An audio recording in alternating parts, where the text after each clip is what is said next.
Bismillahirrahmanirrahim. In this talk, I am going to tell you how to differentiate the cause of acro-osteolysis on the basis of pattern of erosion in acro-osteolysis. Okay, so there are 4 patterns you can appreciate. This is 1, 2, 3, and 4. Okay, इसमें you can see in this first pattern you can see the resorption is terminal tuft of the finger. This is resorption of the terminal tuft.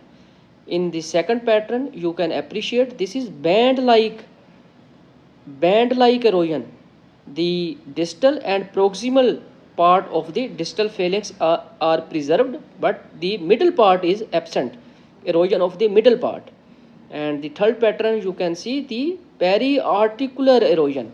This is the distal phalanx you can appreciate, and the part of the distal phalanx that is articular, that is near to joint, is eroded.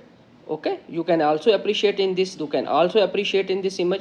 And the fourth is you can appreciate the acro-osteolysis in the distal phalanx, but this is a special pattern. This is just like you sharp the pencil. This is just when you sharp the pencil and the pencil get attain its shape, just like this is a shape of the sharpen of the pencil.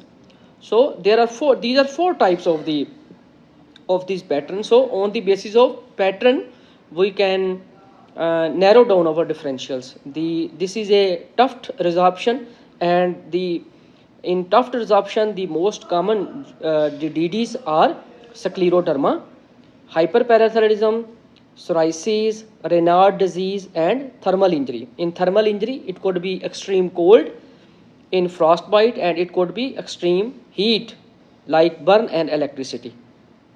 Okay, in scleroderma you will further notify the soft tissue calcification. Okay, in hyperparathyroidism you will further see of the brown tumor and subperiosteal resorption, and in psoriasis patient you will further see joint abnormality and increased bone density. Okay, and in thermal injury you will take the history. And one thing I want to tell you, that in frostbite patient all 4 digits will be involved except thumb, because in frostbite condition the thumb is protected by all the 4 fingers, just like a clinch.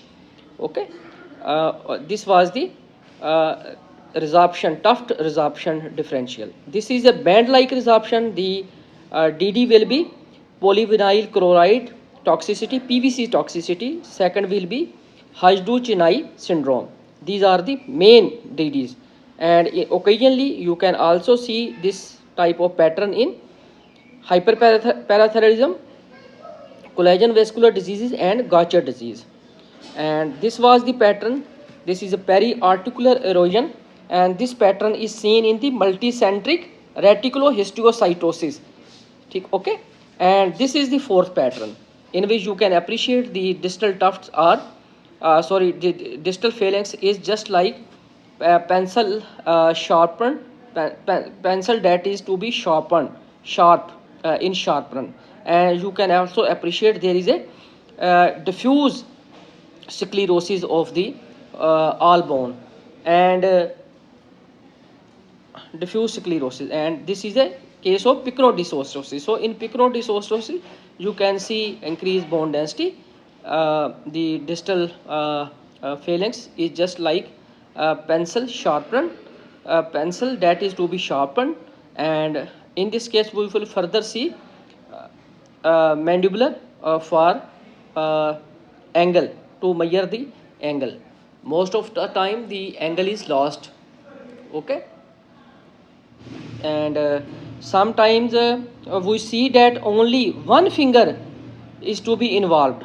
Okay, only 1 finger is to be affected. In that cases it could be some inclusion cyst, or it could be glomus tumor. Okay, and these were the main differential. Hopefully you will get benefited from this, and if there is any query you can ask question.